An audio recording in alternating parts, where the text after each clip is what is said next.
الحمدللہ وکفی والصلاۃ والسلام علی عبادہ الذین اصطفی اما بعد فاعوذ باللہ من الشیطان الرجیم بسم اللہ الرحمن الرحیم الم تر الی ربک کیف مد الظل ولو شاء لجعلہ ساکنا ثم جعلنا الشمس علیہ دلیلا صدق اللہ العظیم وصدق رسولہ الکریم رب اشرح لی صدری ویسر لی امری واحلل عقدۃ من لسانی یفقہوا قولی اللہم صلی علی محمد وعلی آل محمد وبارک وسلم۔ سورہ الفرقان کی ابتدائی 44 آیات تک ہم نے پڑھا تھا، 45 سے آیات میں نے ابھی آپ کے سامنے تلاوت کی ہے۔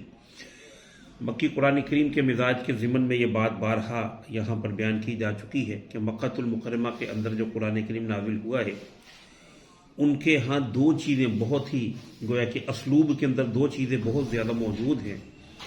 ایک تو سابقہ اقوام کے واقعات ہیں جن کا حاصل یہ ہے کہ پہلے بھی انبیاء تشریف لاتے رہے ہیں اور انبیاء کی بات جنہوں نے مانی انہوں نے کامیابی حاصل کی اور جنہوں نے نہیں مانی انہیں نقصان کا سامنا کرنا پڑا۔ اور دوسرا اللہ سبحانہ و تعالیٰ اپنی نعمتوں کی طرف لوگوں کی توجہ کرواتے ہیں کہ دیکھو اللہ اتنا رحمان ہے، اس نے تمہارے لیے اتنی نعمتیں پیدا کی ہیں تو تمہیں بھی چاہیے کہ اللہ ہی کی اطاعت و بندگی میں اپنے آپ کو پیش کر دو۔ اب یہاں پر اللہ کی نعمتوں ہی کا تذکرہ ہے کہ جو ایک اور انداز سے آیا ہے۔ فرمایا الم تر الی ربک کیف مد الظل، کیا تم نے نہیں دیکھا اپنے رب کو کہ کیسے اس نے پھیلا دیا ہے سائے کو۔ یہ جو سایہ ہے سورج کا جیسے جیسے چڑھتا ہے کم ہوتا ہے پھر نیچے آتا ہے بڑھتا چلا جاتا ہے، تو یہ سایہ بھی ہے کہ اللہ سبحانہ و تعالیٰ کے حکم ہی سے یہ ساری کی ساری چیزیں چل رہی ہیں۔ وَلَوْ شَاءَ لَجَعَلَهُ سَاكِنًا، اگر اللہ تعالیٰ چاہتا تو یقیناً اسے ٹھہرا ہوا کر دیتا۔ ثُمَّ جَعَلْنَا الشَّمْسَ عَلَيْهِ دَلِيلًا، پھر ہم نے بنا دیا ہے سورج کو اس پر دلیل، یعنی اللہ تعالیٰ چاہتے تو یہ سایہ رکا ہوا ہوتا، یا جیسے قرآن کریم میں اور مقامات پر آیا ہے اللہ تعالیٰ دن ہی دن کر دیتے یا رات ہی رات کر دیتے۔ اصلاً انسان کا یہ مسئلہ ہے کہ جب تک وہ دوسری اس کی متضاد شے نہ دیکھ لے اس وقت تک اصل چیز کی اہمیت واضح نہیں ہوتی۔ یعنی اگر رات نہ ہو تو پھر دن کا اندازہ نہ ہو، یعنی ایک تو یہ ہے کہ رات سے دن کا پتہ چلتا ہے، دوسری بات یہ کہ ہمیں یہ بھی نہ پتہ ہو کہ یہ دن ہے، کیونکہ دن تو ہے ہی رات کی وجہ سے۔ تو یہ اللہ تعالیٰ نے یہ جو دن اور رات کا ایک سلسلہ بنایا ہے، اسی کے اندر سمجھیے کہ ہماری زندگی جو ہے وہ اسی کے ساتھ بالکل ریلیٹ ہے۔ اور پھر خاص طور پر ہمارا جو پلینٹ ہے اس کے اندر بڑی بنیادی شے سورج کو بنیادی حیثیت جو ہے وہ حاصل ہے۔ اگر سورج نہ ہو تو واقعی یہ ہے کہ یہاں پر زندگی کے کوئی اثرات نہ رہ جائیں۔ دن اور رات کا چکر اسی سورج سے ہے، فصلوں کا پکنا اسی سورج کے ساتھ ہے، موسموں کا تغیر اور تبدل اسی سورج کے ساتھ ریلیٹ ہے، بارشوں کا نظام یعنی جب ہم دیکھتے ہیں کہ بخارات اڑتے ہیں اور پھر اوپر جاتے ہیں پھر وہ ٹھنڈے ہو کے بارش برستی ہے، تو یہ سارا کا سارا سسٹم بھی سورج ہی کے ساتھ ریلیٹ ہے۔ پھر گلیشیئر جو ہیں وہ پگھلتے ہیں گرمیوں میں، تو یہ بھی ساری کی ساری چیزیں جو ہیں وہ سورج ہی کے ساتھ لنکڈ ہیں۔ جیسے آپ دیکھیں گے کہ آج کل اکثر لوگ کہہ رہے ہیں کہ یار آج کل بڑی لوڈ شیڈنگ ہو رہی ہے، اس کی وجہ کیا ہے کہ گلیشیئر نہیں پگھل رہے، بارشیں ہوئی نہیں اور پانی جو ہے وہ خشک ہو گیا، لہذا جو پانی سے بجلی حاصل ہوتی تھی وہ نہیں مل رہی۔ تو سارا کا سارا معاملہ اللہ تعالیٰ نے سورج کے ساتھ جو ہے وہ ریلیٹ کر رکھا ہے۔ تو سورج اللہ سبحانہ و تعالیٰ کے حکم سے چلتا ہے، اللہ کی نعمت ہے۔ تو کہا ان نعمتوں پر ذرا غور و خوض کرو کہ اللہ تعالیٰ نے کس طرح تمہیں اپنی نعمتوں سے نوازا ہے۔ ثم قبضناہ الینا قبضا یسیرا، پھر ہم نے سمیٹ لیا سائے کو آہستہ آہستہ سمیٹ کر، یعنی شام ہوئی وہ سارا سایہ چلا گیا اور رات آ گئی۔ وَهُوَ الَّذِي جَعَلَ لَكُمُ اللَّيْلَ لِبَاسًا، اور وہی اللہ ہے کہ جس نے بنایا تمہارے لیے رات کو لباس۔ گویا دن پر جس طرح انسانی وجود پر کو کپڑے چڑھ جاتے ہیں، اسی طرح دن پر گویا رات کا لباس ہے کہ جو آ جاتا ہے، اور دن جو ہے وہ بالکل نظر ہی نہیں آتا۔ یہاں سے لباس کے حوالے سے ایک بات اور بھی نقطہ جو ہے وہ نظر آتا ہے کہ رات جب ہوتی ہے تو دن کے اثرات نظر نہیں آتے۔ اسی طرح لباس کو اللہ تعالیٰ نے رات سے تعبیر کیا ہے. تو لباس کا مقصد کیا ہے؟ لباس کا مقصد ہے کہ آپ کے وہ جسم کے حصے کے جنہیں چھپانا چاہیے وہ چھپے ہوئے ہوں. اگر وہ چھپے ہوئے نہیں ہیں تو پھر لباس چہ دارد اس کا کوئی مقصد نہیں ہے. لہذا ایسے ٹائٹ کپڑے پہننے کہ جن سے سطر عورت جو ہیں وہ واضح ہو جائیں، ایسے لباس کو پسند نہیں کیا گیا. اور خصوصیت کے ساتھ خواتین کے لیے، خواتین کا تو سوائے ہاتھوں کے پورا چہرہ ہی سطر ہے، سوائے چند علماء کے یہ کہنا کہ چہرہ جو ہے اس کی بھی اسے اجازت ہوگی، لیکن باقی تو پورا وجود ہی اس کے لیے سمجھیے کہ چھپانا جو ہے وہ فرض ہے. لیکن یہ کہ سلیو لیس جو ہے، پہلے تو ہاف سلیوز کے بعد سلیو لیس، اور پھر آپ دیکھیں گے خواتین کے لباس کے اندر خاص طور پر کہ جو پائنچے ہیں وہ اونچے ہوتے چلے جائیں گے، اسی طرح کمر پر جو ہوتے ہیں وہ بھی اونچے ہوتے چلے جاتے ہیں. تو ان حوالے سے گھروں کے اندر لحاظ رکھنا چاہیے، خیال کرنا چاہیے اپنی بیٹیوں کا، بیویوں کا، بہنوں کا، اور انہیں احسن انداز سے کہنا چاہیے کہ یہ لباس شرعی اعتبار سے مناسب نہیں ہے. اور دوسرا یہ انسان کے بے غیرت ہونے پر بھی دلیل ہے کہ آپ اپنی کسی محرم رشتے کے ساتھ جا رہے ہیں اس حال میں کہ اس کے ہاتھ سے ولگیرٹی جو ہے وہ چھلک رہی ہے. تو یہ پیار سے کہنا چاہیے، لڑائی جھگڑا نہ بھی کرے، کہیں تو صحیح. افراد ہوتے ہیں، ہم یہ سمجھتے ہیں کہ شاید سامنے والا بالکل ہی گیا گزرا ہے، اس کے اندر کوئی دین کی رمق باقی نہیں ہے، تو ایسا نہیں ہے. آپ ایک دفعہ کہیں تو یقین کریں وہ بات سن لیتے ہیں. ہم کہنا ہی نہیں چاہتے، اگر کہتے بھی ہیں تو اس انداز سے کہتے ہیں کہ سامنے والا ریٹیلیٹ کرے.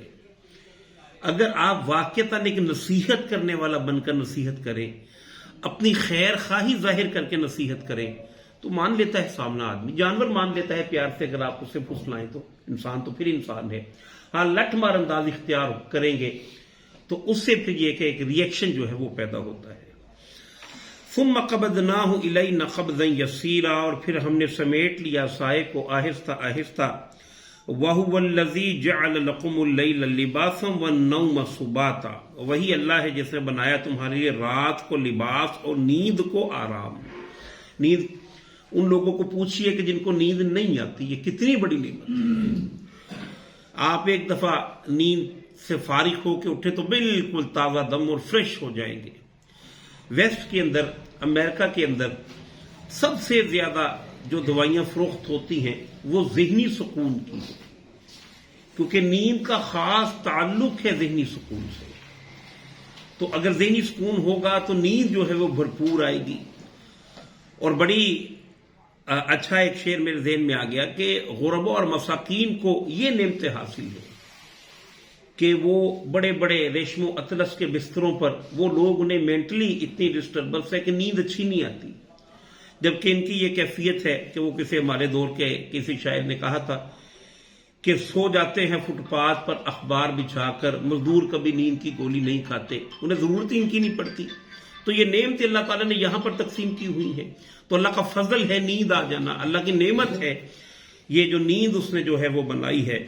وَجَعَلَ النَّهَارَ نُشُورًا، اور بنایا ہے دن کو دوبارہ اٹھنے کے لیے، تاکہ ایک دفعہ انسان پھر تازہ دم ہو جائے، پھر اپنا دنیا کے اندر جو بھی دھندا ہے اس دھندے کے اندر مشغول ہو جائے.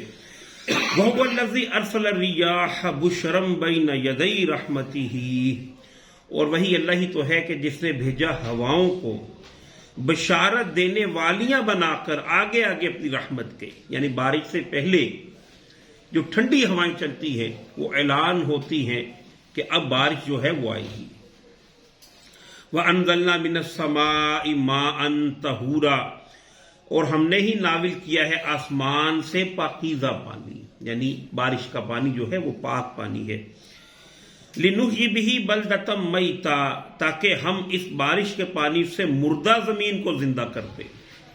وہ زمینیں جو ہیں وہ بالکل بھانج ہو گئی ہوتی ہیں، بارش برستی ہے، زمین کے اندر روئیدگی پیدا ہوتی ہے. تو آپ جانتے ہیں برسات کے دنوں میں اگر آپ نے کہیں پر کوئی کاشتکاری نہ بھی کی ہو تو رنگ برنگی جو انواع اقسام کی جڑی بوٹیاں ہیں وہ خود ہی اگاتی ہیں. تو یہ اللہ تعالیٰ نے پانی کے اندر یہ تاثیر جو ہے وہ پیدا کی ہے. وَنُسْقِيَهُ مِمَّا خَلَقْنَا أَنْعَامًا وَأَنَاسِيَّ كَثِيرًا، اور یہ بارش کا پانی زمین کو بھی، مردہ زمین کو بھی زندہ کرتا ہے، اور ہم پلاتے ہیں اسے انہیں جو ہم نے پیدا کیے ہیں، بہت سے چوپائے اور انسان۔ یعنی بارش کا پانی جو ہے یہ زمین کے اندر بسا اوقات چھپڑوں کی صورت اختیار کرتا ہے، ندی نالے جو ہیں وہ بھر جاتے ہیں تو مویشی اس سے مستفید ہوتے ہیں۔ پھر اسی طرح یہی پانی ہوتا ہے جو زمین کی تہوں میں چلا جاتا ہے، پھر بورنگ کر کے جو ہم نکالتے ہیں۔ تو یہ سارا کا سارا سلسلہ اللہ تعالیٰ ہی نے بنا رکھا ہے، یہ اللہ کی نعمتیں ہیں جس کی وجہ سے دنیا کے اندر ہم زندہ ہیں۔ وَلَقَدْ صَرَّفْنَاهُ بَيْنَهُمْ لِيَذَّكَّرُوا، اور ہم نے گردش دی ہے اس پانی کو ان کے درمیان۔ یعنی جیسے سورج کی بات ہوئی، اسی طرح پانی کے ساتھ بھی انسانی زندگی جو ہے وہ بہت زیادہ جڑی ہوئی ہے۔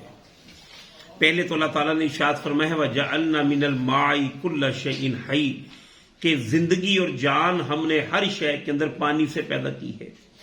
پھر آپ جانتے ہیں کہ سب سے بنیادی شے پانی ہے، تو اس کے لیے اللہ تعالیٰ نے ایک سائیکل بنا رکھا ہے۔ پانی کو اللہ تعالیٰ نے سٹور کر کے رکھا ہوا ہے بڑے بڑے گلیشیئرز کی صورت میں۔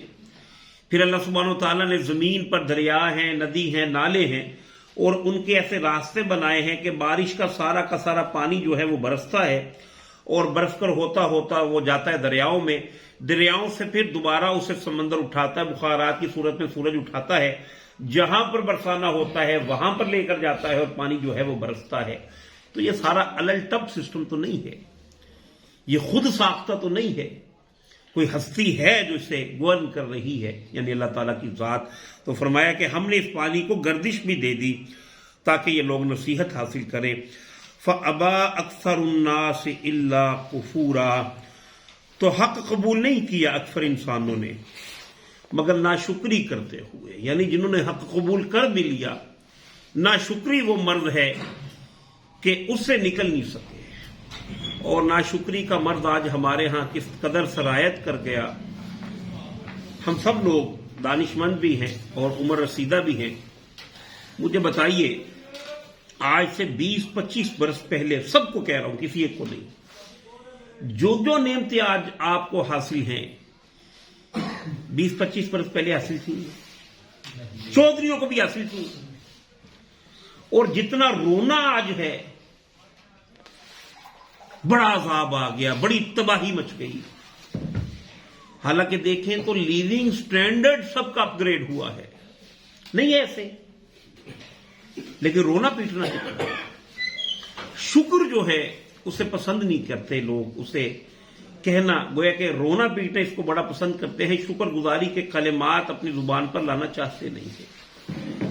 حالانکہ پوری کی پوری کائنات اللہ تعالیٰ کا دسترخوان ہے جس سے انسان ہماتن گوش مستفید ہو رہے ہیں۔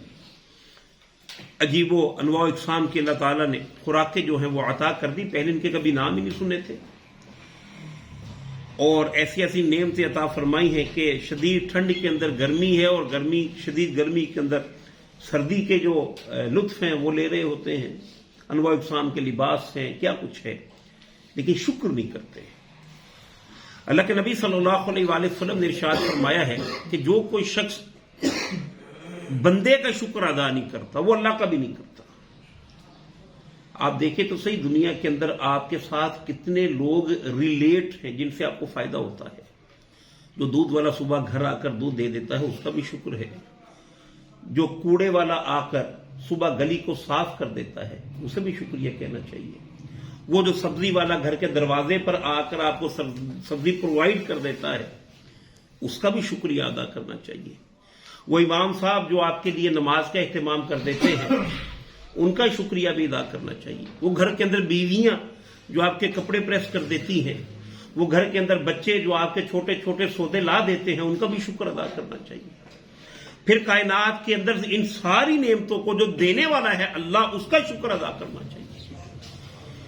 اللہ سبحانہ و تعالیٰ ارشاد فرماتے ہیں لَئِن شَكَرْتُمْ لَأَزِيدَنَّكُمْ، اگر تم شکر کرو گے میں بڑھا دوں گا، اور زیادہ نعمتیں جو ہیں وہ عنایت کر دوں گا۔ وَلَئِن كَفَرْتُمْ، اور اگر ناشکری کرو گے إِنَّ عَذَابِي لَشَدِيدٌ، تو پھر اللہ کا عذاب ہی ہے۔ اور اصل غنا جو ہے وہ دل کا غنا ہے۔ ہمارے ہاں شکر کی روش اس وجہ سے بھی ختم ہو گئی کہ ہمارا پیٹ بھرتا نہیں ہے، ہمارا لیونگ سٹینڈرڈ چاہے بہتر ہو گیا لیکن یہ کہ دل کے اندر جو ایک بھوک ہے، بچپن میں ہوتے تھے چھوٹے چھوٹے تو ہماری والدہ اس طرح بچوں والی حرکتیں کرنی تو انہوں نے کہنا کہ ٹھیڈ سے بھر گئے نا جی اکھاں نہیں بھر دیا.